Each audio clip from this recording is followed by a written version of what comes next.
ஸ்காட்லாண்டில் நண்டு குழம்பு செய்யறதுக்கு ஸ்காட்டிஷ்க்கு நான் சொல்லி கொடுத்தோம். அவங்க ஃபிஷர்மேன் ஏரியாவில் அவங்க ஃப்ரெஷ்ஷாக அப்போ தான் உயிரோட நண்டு எடுத்து வந்து கொடுத்தாங்க எனக்கு.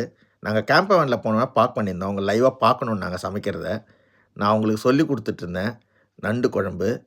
ஃபஸ்ட்டு ஒரு ப்ரெஷர் குக்கரில் எண்ணெயை ஊற்றிட்டு கடுகு, சோம்பு, சீரகம், பட்டை கொஞ்சம் போட்டு வெங்காயம் நல்லா சாப் பண்ண வெங்காயத்தை வதக்கிட்டே இருந்தோம். அவங்க அதிசயமாக பார்த்தாங்க அதை. அவங்க கொஞ்சம் 2 பச்சை மிளகாய், ஏன்னா காரம் சாப்பிட மாட்டேன்னு சொல்லிட்டாங்க ஃபஸ்ட்டே. பச்சை மிளகாய் 2 உப்பு போட்டுட்டு நல்லா வதக்கணும். வதக்கிட்டு கருவேப்பிலை போட்டுட்டு இஞ்சி பூண்டு தக்காளியை போட்டோம். கேம்பர் சமைக்கிறதே ஒரு த்ரில்லாக இருந்தது.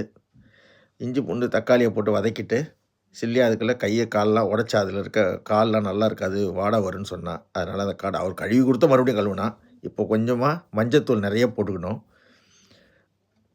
மிளகுத்தூள், தனியாத்தூள், சில்லி பவுடர் கொஞ்சமாக போட்டுக்கணும், கரம் மசாலா கொஞ்சமாக போட்டு நல்லா வதக்கிட்டு அதுக்கு மேலே நல்லா ஒரு கிரேவி கன்சிஸ்டன்சியோட நண்டை தூக்கி போட்டு கொஞ்சம் நேரம் வதக்க விட்டோம்.